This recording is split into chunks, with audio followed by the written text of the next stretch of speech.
விஜய் அவ்வளோதான். இன்னையோட காவேரிக்கும் நமக்கும் நடுவில் இருக்க மிஸ் அண்டர்ஸ்டாண்டிங் எல்லாமே தீர போதுன்ற சந்தோஷத்தோட காவேரிக்காக வெளியே வெயிட் பண்ணிட்டு இருக்காங்க. ஆனால் காவேரி வெளியே வர ரொம்பவே லேட் ஆகுறதுனால அவங்க தன்னோட கார் ஆரனை அடிச்சுக்கிட்டே இருக்காங்க. அப்போ இந்த சத்தத்தை கேட்டுட்டு காவேரியுமே ரொம்பவே சோகத்தோட அவங்களோட பழைய ஞாபகங்கள் எல்லாத்தையுமே யோசிச்சு பார்த்துட்டு அவங்களோட பெட்டி படுக்க எல்லாத்தையுமே எடுத்துட்டு வெளியே வந்துட்டு இருக்காங்க. ஆனால் இன்னொரு பக்கம் யமுனா மூலியமா இந்த மேரேஜ் விஷயத்தை பத்தி கேள்விப்பட்ட காவேரியோட குடும்பத்தில் இருக்கவங்களும் விஜய்கிட்டே இதை பத்தி நம்ம தெளிவாக கேட்டலான்னு சொல்லிட்டு அவங்க விஜயோட கார் சவுண்டு கேட்டதுனால வெளியே விஜயை பார்க்கறதுக்காக வந்தது மட்டும் இல்லாம காவேரி வர்றதுக்கு முன்னாடி அவங்க விஜயை பார்த்து பேச ஆரம்பிக்கிறாங்க. அது மட்டும் இல்லாம அழுதுகிட்டே இந்த மாதிரி காவேரியோட அம்மாவும் அவங்களோட குடும்பமும் பதட்டத்தோட வரதை பார்த்த விஜயும் ஒண்ணுமே புரியாம அவங்க கிட்ட என்ன விஷயம் ஏதாவது பிரச்சனையான்னு சொல்லிட்டு கேட்க, ஆனா யமுனாவும் கங்காவும் செம்ம கோபத்தோட விஜய் கிட்ட உங்களுக்கு காவேரிக்கும் நடந்த கல்யாணத்தை பத்தி எங்களுக்கு ஒரு முக்கியமான விஷயம் தெரிஞ்சாகணும்னு சொல்லிட்டு சொல்ல, உடனே இதை கேட்டுட்டு விஜயும் என்ன இவங்க ஏதோ கான்ட்ராக்ட் விஷயம் தெரிஞ்ச மாதிரி பேசுறாங்க, ஒருவேளை காவேரி அவசரப்பட்டு அவங்களோட குடும்பத்துக்கிட்ட உண்மையை சொல்லியிருப்பாளோ அதனாலதான் இவங்க இந்த மாதிரி வந்திருக்காங்களோன்னு சொல்லிட்டு உடனடி அவங்க கிட்ட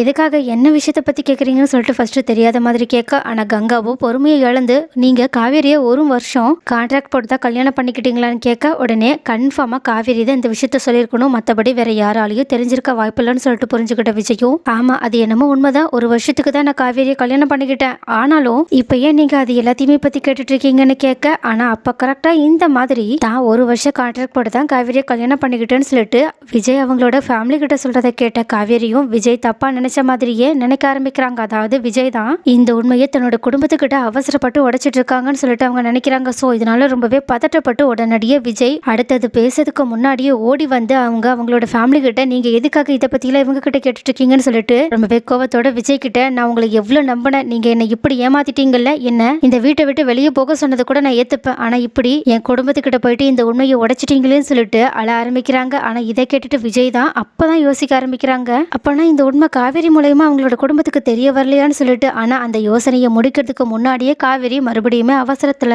விஜய் கிட்ட வார்த்தையை வர்றது மட்டும் இல்லாம ரொம்பவே கோபத்தோட அவங்களோட அம்மா கிட்டயும் நான் இதுக்கப்புறமா உன்னோட வீட்லயே இருந்துக்கிறேமா, இதுக்கப்புறமா எனக்கு கல்யாணமும் வேண்டாம் ஒன்னும் வேண்டான்னு இந்த ஆளுகிட்டால நீங்க பேசவும் தேவையில்லைன்னு சொல்லிட்டு உடனடியே அவங்களோட ஃபேமிலி கூட சேர்ந்து கிளம்ப பாக்குறாங்க. ஆனா விஜயும் அவங்கள தடுக்க பாக்குறாங்க. ஆனா காவேரி கேட்கிற மாதிரியே தெரியல. அதுக்கு மேல காவேரியோட குடும்பத்துல இருக்கவங்க விஜய் மேல செம்ம கோபத்தோட இருக்காங்க. ஆனா அப்ப கரெக்டா இந்த மாதிரி வெளியே ஏதோ சத்தமா இருக்குன்னு சொல்லிட்டு பார்க்க வந்த தாத்தாவும் பாட்டியும் இந்த மாதிரி விஜய் கிட்ட அவங்களோட குடும்பம் நடந்துக்கிறத பார்த்துட்டு ரொம்பவே ஷாக் ஆனது மட்டும் இல்லாம அவங்க கிட்ட என்ன விஷயம்னு சொல்லிட்டு விசாரிக்க காவேரியோட அம்மாவும் அழுதுகிட்டே அவங்களோட பொண்ணோட நிலைமையை பத்தி எடுத்து சொல்றாங்க. உடனே இதை பார்த்துட்டு ஷாக் ஆன தாத்தாவும் விஜய் கிட்ட என்னடா விஜய் இங்க என்ன நடக்குதுன்னு கேட்க, உடனே விஜயும் ஆமா தாத்தா இவங்க என்கிட்ட காவேரிக்கும் உங்களுக்கும் நடந்தது கான்ட்ராக்ட் கல்யாணமான்னு சொல்லிட்டு கேட்டாங்க, ஒருவேளை இந்த விஷயத்த அவங்களாவே கேட்கறாங்களே, ஒருவேளை காவேரி தான் இதை சொல்லியிருப்பாளோன்னு சொல்லிட்டு தான் நான் அவங்க கிட்ட பேசிட்டு இருந்தேன், ஆனா காவேரி என்கிட்ட பேசினதுக்கு அப்புறமா தான் தெரிஞ்சிச்சு அவ மூலயமா இந்த விஷயம் வெளியே போகலன்னு, ஆனா இப்படி என்னை யாருமே பேச விடாம பண்ணுவாங்கன்னு நான் கொஞ்சம் கூட எதிர்பார்க்கல தாத்தா, நீங்களாவது எனக்காக பேசுங்கன்னு சொல்லிட்டு கண் கலங்கி நின்றுட்டு இருக்க. உடனே தாத்தாவும் காவேரியோட அம்மா கிட்ட நடந்த விஷயத்த பத்தி எடுத்து சொல்ல ஆரம்பிக்கிறாங்க. உடனே தாத்தா சொல்றது எல்லாத்தையுமே எல்லாருமே கொஞ்சம் பொறுமையா கேட்க ஆரம்பிக்கிறாங்க. அது மட்டும் இல்லாம காவேரியும் அப்பதான் கொஞ்சம் நிதானத்துக்கே வர ஆரம்பிக்கிறாங்க. அதுக்கப்புறமா தாத்தா இந்த மாதிரி விஜய் நினைச்ச எல்லா விஷயத்தையுமே சொல்ல ஆரம்பிக்கிறது மட்டும் இல்லாம அவங்க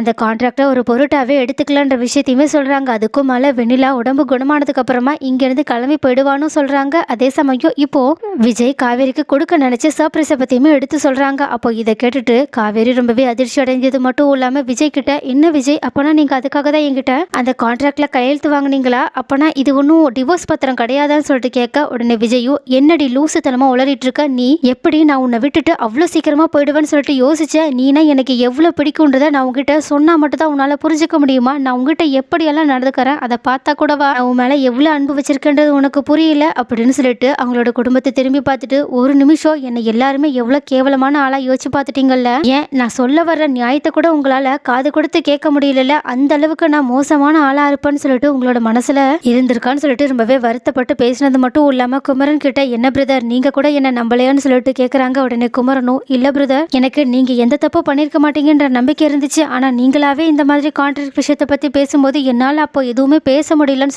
சொல்ல ஆனா விஜயும் நான் உங்க எல்லாரையுமே என்னோட சொந்த குடும்பமா தானே நினைச்சேன், ஆனா நீங்க என்னோட குடும்பமா இருந்ததா என்னை எப்படி நம்பியிருப்பீங்க, ஆனா யாருமே என்ன சுத்தமா நம்பலன்னு சொல்லிட்டு ரொம்பவே வருத்தப்பட ஆரம்பிக்கிறது மட்டும் இல்லாம காவேரி மேல ரொம்பவே கோபப்படவும் ஆரம்பிக்கிறாங்க. அது மட்டும் இல்லாம உன்னோட அவசர புத்தியை பத்தி எனக்கு நல்லாவே தெரிஞ்சிருந்துமே உனக்கு சர்ப்ரைஸ் கொடுக்கலான்னு சொல்லிட்டு இந்த மாதிரி ஒரு ஏற்பாடு பண்ண மாதிரி என்ன சொல்லணும்னு சொல்லிட்டு அவங்க தாமேலேயே பழிய போட்டுக்கிட்டு கஷ்டப்பட, உடனே காவேரியும் ரொம்பவே கண் கலங்கி அழுதுகிட்டே இல்ல விஜய் இதுல தப்பு உங்க மேல இல்ல, நீங்க நீங்க என்ன பண்ணுவீங்க? நான் தான் உங்களை நம்பாம எவ்வளவு பெரிய தப்பு பண்ணிட்டேன், நீங்க தயவு செஞ்சு என்ன மன்னிச்சிருங்கன்னு சொல்லிட்டு அவங்க கிட்ட மன்னிப்பு கேட்டுட்டு இருக்க. உடனே விஜயும் காவேரி கிட்ட, நீ இப்பயாவது என்னோட அன்பை புரிஞ்சுக்கிட்டியா? நீ இல்லாம என்னால வாழவே முடியாதுன்றத நீ எப்பதான் புரிஞ்சுக்க போறேன்னு சொல்லிட்டு கேட்க, உடனே காவேரியும், இல்லங்க இல்ல, நான் உங்க மேல ரொம்பவே அதிகப்படியான அன்பு வச்சிருந்தனாலதான் இந்த மாதிரி நான் உங்களை பிரிஞ்சு போயிடுவோமோன்ற பயத்துலதான் இப்படி எல்லாம் பைத்தியக்காரத்தனமா உளறிட்டு இருந்தேன். தயவு செஞ்சு நீங்க என்ன மன்னிச்சிருங்கன்னு சொல்லிட்டு அவங்க கிட்ட மன்னிப்பு கேட்டுட்டு இருக்க. அப்போ இது எல்லாத்தையுமே பார்த்துட்டு இருக்க ராகினி, என்ன இவங்க கோபத்தோட பேசி பிரிஞ்சிருவாங்கன்னு பார்த்தா ஏதோ மாறி மாறி பேசி ஒன்னு சேர்ற மாதிரியே தெரியுதேன்னு சொல்லிட்டு கடுப்போடு நின்றுட்டு இருக்காங்க.